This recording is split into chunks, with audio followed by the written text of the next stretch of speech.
এখন কথা হলো আপনি কারটা মেনে চলবেন, যারা মেইনটেনেন্স করে মানে বাইক মেকানিক্স যারা আছে তাদের কথা নাকি আমার কথা। আবার যখন আপনি প্রেশারটা বেশি দিয়ে রাখবেন তখন হ্যালো বদ্দা কি অবস্থা, night ride view again, night ride view, আরে কি বকতেছি, নাইট রাইড ব্লগ অ্যাগেইন। এবার ঠিক আছে, সেই যখন শীতকাল শুরু হয় তখন টায়ার প্রেশার মাপছিলাম, এখন প্রায় শীত শেষ, সো এখন আবার মাপা দরকার। ইউজুয়ালি মাসে একবার করে মাপাই উচিত, বাট আমি সাধারণত মাপি হচ্ছে শীতের শুরুর দিকে একবার, শীতের যখন শেষ হয়ে যায় তখন আরেকবার, আবার গরমকালের যখন শুরু হয় মানে গরম গরম যখন একটা ভাব শুরু হয়ে যায় ঠিক তখন একবার। কারণ আমার খুব একটা এয়ার প্রেশার নিয়ে সমস্যা হয় না, চাকার প্রেশার নিয়ে। বাহ সুন্দর লাগতেছে তো, তিমি মাছ উড়তেছে, তিমি, মুরগি, আর কি হাঁস, হাঙর, ডলফিন সব উঠতেছে। বাইক কিন্তু জাস্ট চালাইলেই হয় না, অনেক কিছু মেনটেন করার লাগে। আমি যেরকম এয়ার প্রেশার এরকম সিজনালি চেক করি, আপনাদের কিন্তু এরকম সিজনালি চেক করার দরকার নেই। আপনারা চাইলে 2 মাস পর বা চাকার কন্ডিশন বুঝে চেক করবেন। এমনিতেই তো বোঝা যায় যে চাকা দাবে যাচ্ছে নাকি বা আপনার পারফরমেন্স লো হচ্ছে নাকি। এই সকল টুকিটাকি বিষয় যদি খেয়াল রাখেন তাহলে বুঝতে পারবেন যে এয়ার প্রেশার কমে গেছে। তাহলে আমি এয়ার প্রেশারটা চেক করে নেই, তারপরে আপনাদেরকে ডিটেলস জানাই যে আমি কত রাখি বা কেন রাখি, এই বিষয়ে বিস্তারিত বলবো। দোকানটা কি খোলা? যাক, খোলা আছে। দেখো দেখি কত আছে, হাত দিয়ে বোঝা গেলে ভালো হইতো না, সাইকেলের মতো। কত আছে? 25। 2 দাও হালকা, 28 29 দাও, এর বেশি না, কমাও। পিছনেরটা দেখো কি অবস্থা, পিছনেরটা মনে হয় ঠিকই আছে।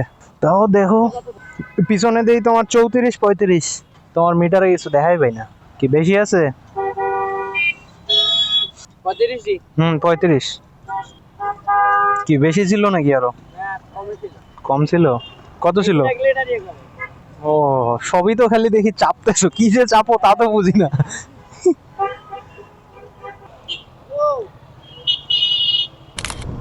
তো আপনারা তো দেখলেনই, আমি সামনের চাকায় মোটামুটি রাখছি 28-এর মতো, আর পিছনের চাকায় 35।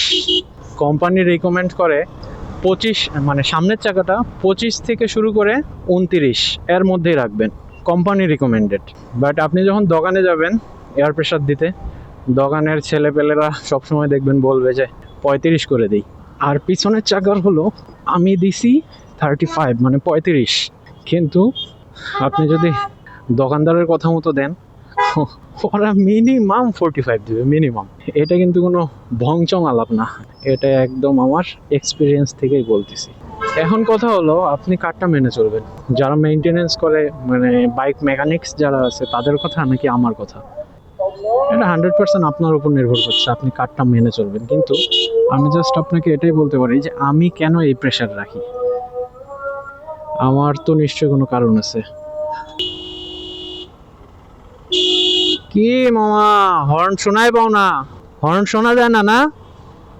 আমি সাধারণত আমার বাইকে যে এয়ার প্রেশারটা দিই সেটা সবসময় সামনেরটা থাকে 25 থেকে 29-এর মধ্যেই, আর পিছনেরটা থাকে আপনার 33 থেকে 36-এর মধ্যেই। এর থেকে কখনো কম বা বেশি হয় না, মানে আমি করি না আর কি। কম তো হয়, এয়ার প্রেশার তো কমেই যায়, সো যখন কমে যায় তখন আবার রিফিল করে নেই। আমার এরকম রাখার পিছনে নাম্বার 1 কারণ হচ্ছে কোম্পানি রিকমেন্ডেড। এখন কোম্পানি রিকমেন্ডেড আপনি মানতেও পারেন নাও মানতে পারেন, এটা একান্তই আপনার বিষয়। কিন্তু আমি বিশ্বাস করি একটা বাইক যেহেতু তারা বাজারজাত করছে সেহেতু নিশ্চয়ই সব কিছু বিষয় পর্যবেক্ষণ করেই তারপরে এই মানগুলা তারা দিছে। বাপরে বাপ, একবার ডান তো একবার বাম, আবার বাম, মানে একজন যাবে আরেকজনের সামনে, সামনে যায় আবার দিবে ব্রেক করে যেন পিছনের জন আবার না আগাইতে পারে। কি একটা নোংরা মানসিকতা। যাই হোক, আজকে অনেক বেশি ডিস্ট্রাক্টেড হয়ে যাচ্ছে। এখন বিষয় হচ্ছে কোম্পানির বিষয় মানা না মানা একান্তই আপনার বিষয়, কিন্তু আমি মানি। এই যে একটা কারণ বললাম, আরেকটা কারণ হচ্ছে আমি নিজের জন্য, আমার কাছে মাইলেজের থেকে ব্রেকিং কনফিডেন্সটা বেশি ইম্পর্টেন্ট, যার কারণে আমি একটু হাওয়ার প্রেশার কমায় রাখি। এখন এটা অ্যাকচুয়ালি কমানো বলে না, বাট আপনি যদি ইন্ডিভিজুয়ালি চিন্তা করেন তো সবার থেকে কমই থাকে। এখন আবার প্রশ্ন জাগতে পারে যে ব্রেকের সাথে আবার এয়ার প্রেশারের কি সম্পর্ক? বদ্দা, এটার সম্পর্ক একদম মনে করেন যে ভাই বোনের মতো। ভাই বোন বললে ভুল হবে, জাস্ট লাইক হাজব্যান্ড ওয়াইফ। হ্যাঁ, মনে করেন আপনি হাজব্যান্ডকে কষ্ট দিলেন, ওয়াইফও কষ্ট পাবে। যদিও বা এই সিনারিও এখন দেখা যায় না, যাই হোক আমরা ওই টপিকে না যাই। আপনি যখন এয়ার প্রেশারটা কম রাখবেন তখন চাকার সাথে যে রাস্তার গ্রিপটা আছে, গ্রিপটা একদম ভালোভাবে বজায় থাকবে, ঠিক আছে?